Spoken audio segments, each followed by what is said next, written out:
नमस्कार। भगवत गीता में एक बहुत ही दिलचस्प दर्शन है वास्तविकता के बारे में। असल में सच क्या है, हमारा असली मैं कौन है। तो आज चलिए इसी प्राचीन ज्ञान में थोड़ा और गहरे उतरते हैं और समझते हैं क्षेत्र और क्षेत्रज्ञ की इस कमाल की अवधारणा को। देखिए, ये सारी बातचीत शुरू होती है एक बहुत ही सीधे लेकिन उतने ही गहरे सवाल से। कुरुक्षेत्र के मैदान में अर्जुन अपने सारथी भगवान कृष्ण से पूछते हैं, मैं प्रकृति, पुरुष, क्षेत्र और क्षेत्रज्ञ के बारे में जानना चाहता हूं। और बस ये एक सवाल गीता के सबसे गहरे दार्शनिक ज्ञान का दरवाजा खोल देता है। तो इस पूरे विषय को समझने के लिए हम इस तरह आगे बढ़ेंगे। सबसे पहले उस बुनियादी सवाल को देखेंगे, फिर जानेंगे कि क्षेत्र और क्षेत्रज्ञ क्या हैं। इसके बाद हम क्षेत्र के हिस्सों को समझेंगे, फिर देखेंगे कि सच्चा ज्ञान किन गुणों से आता है, और आखिर में ये सब हमें ज्ञान और मुक्ति तक कैसे ले जाता है। तो चलिए शुरू करते हैं पहले पड़ाव से, वो सवाल जो शायद हम सब ने कभी ना कभी खुद से पूछा ही होगा, आखिर असलियत क्या है? What is real? और इस पर श्री कृष्ण का जवाब कमाल का है, बहुत सरल लेकिन उतना ही गहरा। वो कहते हैं, हे कुंती पुत्र, ये जो शरीर है ना, इसे क्षेत्र यानी मैदान कहा जाता है, और जो इस शरीर को जानता है वो क्षेत्रज्ञ यानी मैदान का ज्ञाता कहलाता है। बस इसी एक लाइन में उन्होंने वो नींव रख दी है जिसे हम आगे समझने वाले हैं। तो कृष्ण के इस जवाब के साथ हम इस पूरे दर्शन के दिल में पहुंचते हैं, यानी क्षेत्र और उसे जानने वाले के बीच का बुनियादी फर्क। यकीन मानिए, इसे समझना ही इस पूरी बात की चाबी है। तो सबसे पहले ये क्षेत्र क्या है?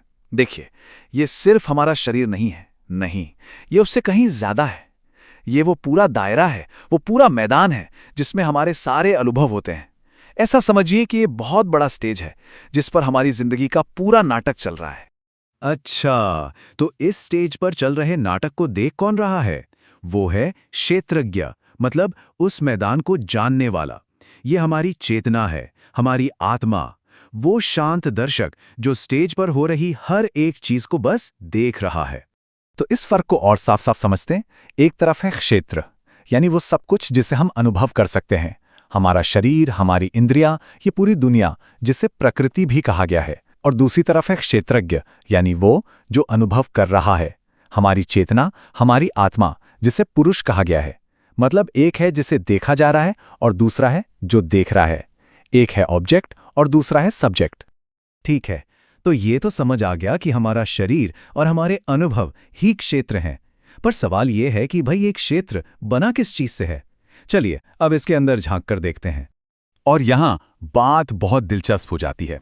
देखिए, ये लिस्ट क्षेत्र में सिर्फ 5 तत्व ही नहीं है, बल्कि हमारा अहंकार, हमारी बुद्धि, हमारी 10 इंद्रियां और मन, और तो और हमारी इच्छा, नफरत, सुख, दुख, सब कुछ इसी में शामिल है।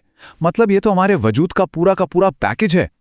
तो मतलब सीधा सा है, क्षेत्र वो सब कुछ है जिसे देखा या महसूस किया जा सकता है, बाहर की दुनिया से लेकर हमारे अंदर चल रही भावनाओं तक, सब कुछ। तो सवाल उठता है कि कोई भी इस क्षेत्र में खोए रहने की हालत से निकलकर खुद को ज्ञाता के रूप में कैसे पहचाने? गीता कहती है कि इसका रास्ता कुछ खास गुणों को अपनाने से होकर गुजरता है, और कमाल की बात यह है कि इन गुणों को ही सच्चा ज्ञान माना गया है। हाँ, तो सच्चा ज्ञान सिर्फ जानकारी इकट्ठा करना या किताबें रट लेना नहीं है, नहीं, ये तो जीने का एक तरीका है, एक अवस्था है। कुछ ऐसे गुण हैं जिन्हें इंसान अपनी जिंदगी में उतारता है। तो इन गुणों को जरा देखिए। विनम्रता, अभिमान का न होना, अहिंसा, सहनशीलता, सादगी। एक पैटर्न दिख रहा है? ये सब कहीं ना कहीं हमारे अहंकार को कम करने और मन को शांत करने की तरफ इशारा कर रहे हैं। और लिस्ट आगे बढ़ती है। स्वच्छता, स्थिरता और आत्मसंयम, ये गुण अंदर के अनुशासन और ठहराव पर जोर देते हैं ताकि हम चीजों को साफ साफ बिना किसी मिलावट के देख सकें। तो क्या इसका मतलब ये हुआ कि ज्ञान इस बात में नहीं है कि हम क्या जानते हैं, बल्कि इस बात में है कि हम कौन हैं? गीता का जवाब है बिल्कुल, 100%। चलिए अब हम इस चर्चा के सबसे जरूरी हिस्से पर आते हैं। हमने क्षेत्र को समझ लिया, ज्ञाता को भी, पर इस सब का मतलब क्या है? आखिर इस फर्क को समझने का मकसद क्या है? जवाब है ज्ञान और मुक्ति। गीता कहती है कि जब हम इस फर्क को सच में समझ जाते हैं तो हम आजाद हो जाते हैं। पर किस चीज से आजादी? उसी सुख दुख पसंद नापसंद के अंतहीन चक्कर से जो इस बदलते हुए क्षेत्र के साथ खुद को जोड़ने से पैदा होता है। तो ये बदलाव आखिर दिखता कैसा है? देखिए, अज्ञान की स्थिति में हम क्या सोचते हैं?